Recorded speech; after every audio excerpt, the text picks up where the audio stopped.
All right, family, brother Assad. And I'm Adrian. And we are back again with another quick video. So make sure you like, comment, and subscribe and hit that notifications bell so that you will be notified when we drop new material on this channel. Secondly, in terms of housekeeping, I got to give a special and a significant and a particular and a peculiar shout out to my South African family for all the love you guys have shown this channel, my wife, myself, my children. We greatly appreciate it. Third, in terms of housekeeping, bam, bam, bam, just like that. Bam, bam, bam, just like that. I got to give a special and a significant and a particular and a peculiar shout out to the rest of the family, to the Burkina Faso family. All right. That part. Yeah.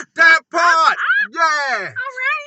To the Mali family, to the Niger family. That part. To the Texas family. Maybe outside of the picture frame here. Uh-oh. Okay.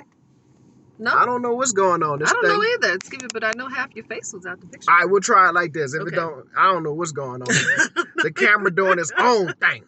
Maybe it saw it was a little too dark and tried Maybe to. so. It's trying to. I don't know. To the Texas family, the Louisiana family, the New Orleans family, because that's two separate things. We see y'all. We appreciate y'all for watching. We love y'all. Bam, bam, bam, just like that. Okay, so where we been? Woo! A lot's happened, family. A lot has happened. All right, so let's just get into it. Back in March, we had significant losses in our family. Significant losses. May 14th. I'm sorry, March 14th. March 14th. March 14th, Adrian's father, my father-in-law, passed. Gone on to glory. Gone on to glory. And then 2 weeks later, my mom passed. So, yeah, we've been dealing. Yeah. And, you know, death is very strange. You know, mourning and grief is very strange. You know, some days I'm fine and other days it just hits you, or just out the blue, you know. Something that ain't got nothing to do with my mom or Adrian's daddy. Something made me think about something, and then boom, there you go, tears. Yep. You know? So yeah. It also puts your own life, and you just get into deep reflection about how short life is. Yeah. You know, how everything is in a state of like temporary. It's always changing and evolving. And so, yeah, a lot of deep reflection when you lose staples in your life, like pillars in your life. Yeah. Like a parent that's been there since you came into this world. I was about to say, I know my mom all my life. Yeah. Right. But they were just always there. You know, an ever-present force. Man, it got dark in here, huh? Man, gee. Turn off the lights. Does that help? No. All right, maybe. All right. It looks like it's nighttime. It's early in the morning. Up early in the morning, I jump shine. Y'all know nothing about that. But yeah, so it's been, you know, so while we haven't recorded videos, you know, we always laughing and joking on the video. And, you know, after, you know, during the immediate impact and the immediate aftermath of those losses, because I mean, we literally flew to the United States to go to my daddy's funeral, her dad's funeral, and while I was there, we stopped in New Orleans, and my mom passed while we were in New Orleans. But I tell you what, if you don't believe in God, I skip ahead. This ain't for you. This ain't for you. But I found mercy in God and Allah functioning of this situation. One of my biggest fears was that I moved 10,000 miles away from my mom and my dad and other folk, and that I would get the call. So my mom was 86. So I always knew my entire life, you know, that, you know, my mom had me at 39, pregnant 39, had me at 40, or something like that. So I knew my entire life that I had an older mother, that I probably wouldn't be a 60-year-old man with the mom still here.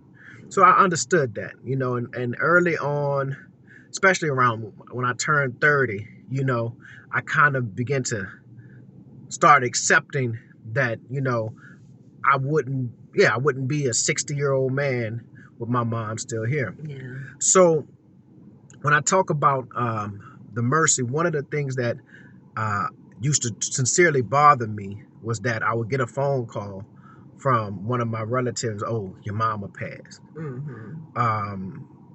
And that I would have to fly back with all of that on my spirit and whatnot. But I got to see my mom. We landed, she answered the door. She wasn't feeling well. But I got to be there for 3-4 days, whatever have you, feeding her, telling her to go to the hospital. And she was like, I got a doctor's appointment, whatever have you.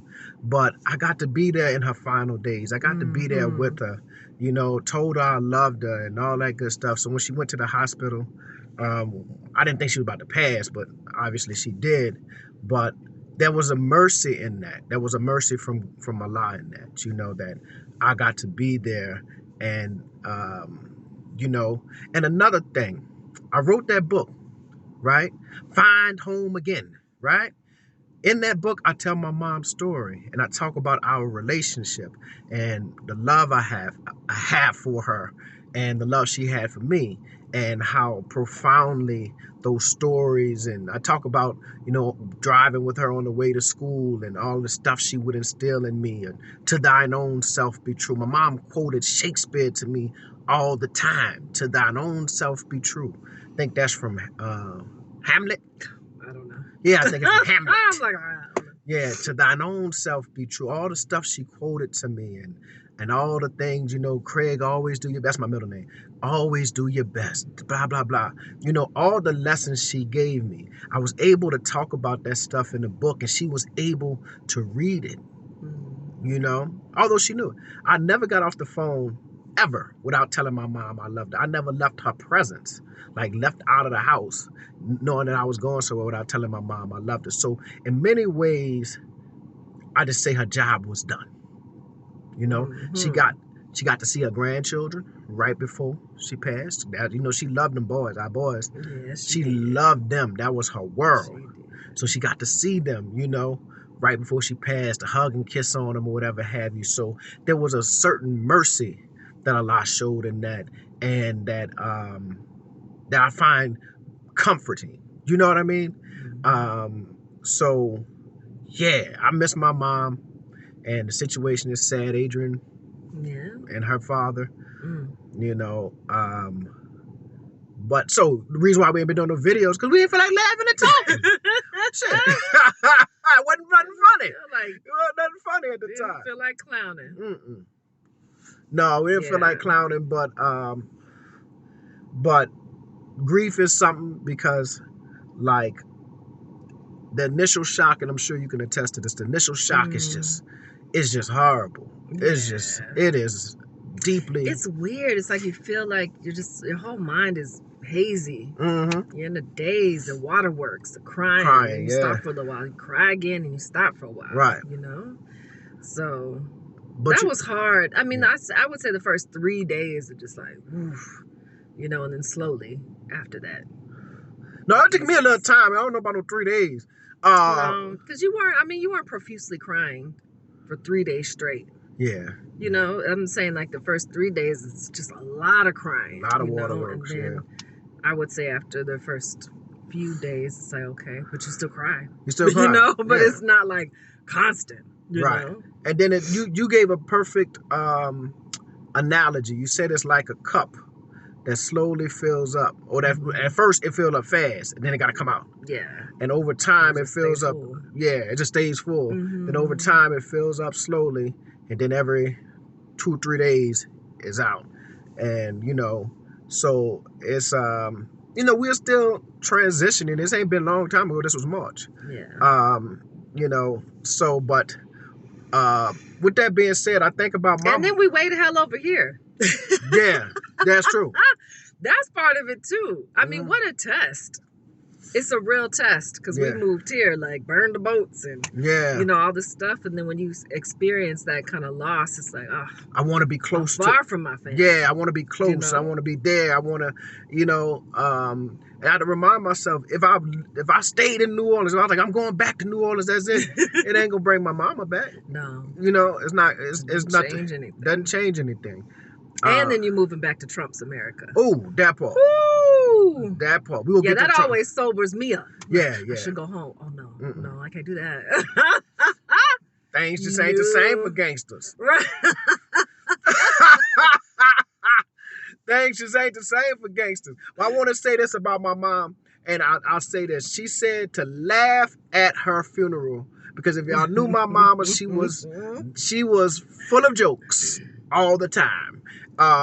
She was the life of the party type person, and that's where I get my personality from. Mm-hmm. So she said to laugh at her funeral. So while we at the funeral, we sitting, up front, they singing all these, sad songs. Oh, Lord. Singing and flower break. Oh, Lord. I mean, they just trying to make it worse. Y'all ain't got no upbeat songs. They did. I'll fly away. Yeah. Oh, glory. I don't know if that's a New Orleans thing or if that's a across the South thing, but I'll fly away is the funeral song, and it always starts off slow and then it get fast and upbeat, and people stood up clapping, dancing, or whatever have you, to I'll fly away. So anyway, while we sitting in the front, somebody in the back of the church just, I don't know, they just, woo! They was doing all that. So now I'm looking at the family. The kids on the front row, like all the family on the front row. Who is this screaming in the back? I turned around, I'm thinking it was my niece. So I look, I see my niece sitting over here. So I said, that ain't her. Now I said, well, maybe it's my cousin. And I said, well, I said, man, who is this screaming? And I'm thinking to myself, my mama would have said, man, if you don't shut your ass up, making all that noise. Yeah, she said to laugh at her funeral, man. So, yeah, because she said she laughed at many. He said she laughed at many funerals, man. The men were our parents' funerals like night and day, huh? Night and day. Mm. My dad was like, it was a really quick, it was like the showing of the body, everyone coming doing visitation. And then it was a very quick, like, because he was a veteran, military type ceremony. And then it was quick. We were done. Said a prayer, rolled out, But no, because we had to sit there just about all day at the viewing. Yeah, at the viewing. While his 1,000,001 coworkers stopped. Yeah. People coming up, found out a whole different side of her daddy. Man. Like, her daddy was always serious and stern with her. Come to find out, man, Cecil was such a playful, funny guy. For real. The life of the party. Like, for real, that's like, y'all ain't live with Cecil. He gave y'all that. Yeah. He gave us strict. Yeah. But no, so that was like, what, 2 hours? It might have been like 3, 4 Yeah. hours. Sitting there, and then the actual funeral part was short. No, my mama funeral started. Just like Daddy would have liked to get on with it. Get on with life. My mama funeral started with 11, right. And we was out of there. See? Hours, but different types of hours. Oh, yeah. Because it was just all this, it was singing. It was 50 preachers got up there. Ooh, my daddy got up there breaking down. I was like, man, if sit down. You ain't got to say nothing. Especially if you were visiting and you ain't really know her. Right. What are you talking about? These people. This ain't about you. Right. I mean, they was offering, they all offered their words of condolences, so we appreciate that at the time, But they had that one guy get up there. He had the hair. That's what you don't remember us talking about him. I might have stepped out at that point. He was a preacher, and he had he's going bald, so he had the stuff that spray in the middle or whatever have you. And I know my mama was laughing at him too. I promise you. Because I was laughing at him. I was like, man, what this Negro got his head? It's kind of red looking. I said, oh, no, that's not going to work. That man live his life. That's not going to work, my brother. Yeah, so I don't know, man. It's 14 minutes in. I guess we just wanted to fill y'all in. Yeah. And, we were going to talk about Trump's America, but I guess we can do that another time. Well, y'all know what's going on with Trump. Y'all already know. Y'all see it all. A lot of y'all, not all of y'all, but there were a lot of people in my comments that Trump is going to do that during the election, Black people. Black South Africans. How y'all feeling now? Yeah. I'm talking about Black Americans in our comments. But no, we got more Black South Africans in our comments, and there was a few of y'all out here supporting Trump, and I think Trump is going to do this, and Trump is going to put America. Man, no, Trump. No, he's going to put America first, and we need a leader like that to put us first. Right. Y'all don't need a leader like that one. Go ahead, go get you get still you one. Feel the same way? Hey, get you one. Take off. Yeah, look, get you one. Man, look, you got Elon. You want a leader like that? Go ahead and get Elon, put him in office, and see how that work out for you. He's putting rich Americans first. Yeah. Billionaires first. He ain't putting us first. The Department of Education. I mean, all the white Republicans, the poor ones that voted for him and supported it, they're regretting it. Sitting there out of a job. He's closing. It's so many government contracts and government grants and funding that was coming in that he shut off. Do you know how many thousands and thousands of people are out of work? Forget USAID. That's a lot of people out of work. That's a lot of people. That's a lot of people. I'm talking about folk who is living in America. Domestic jobs. Yeah. Then costs going up. That part. Ooh, y'all. They talking about potentially bare shelves in the store behind this tariff war. That's what they talking about. Bare shelves. Which is nothing but a tax on regular people. They got people now, which it seems it may not seem illogical to you guys, but for us, in Johannesburg, ain't nobody growing food in their backyard like talking about. You may have a little backyard garden with a fruit tree. You know what I'm saying? But they got people literally. I watched this from WDSU in New Orleans, a city. Ain't no plant to go to the plantations and farms and stuff. You got to drive far to get to that, right? New Orleans is a city. Well, no, it's not a city. It's a city. I'm like, you have to go that far. It's a raggedy old city, but ain't nobody right there to Plaquemines Parish. Yeah, that's true. That's true. But they out there in the city growing food in their backyard. Now, that may not seem like anything wrong with that, and it may almost seem logical. It is logical. It's something that you need to do. Logical. But it's something that has not happened in recent times. Folks were so used to just going to the store, but they're not growing food because of bare shelves just yet. They're growing food because they can't afford to go to the grocery store. Yeah. Think about My brother that. has chickens. He said he's making a killing selling eggs. Man. I said, go ahead, eh? Man, we're slanging eggs, you heard me? He got chickens, goats, everything in his little backyard.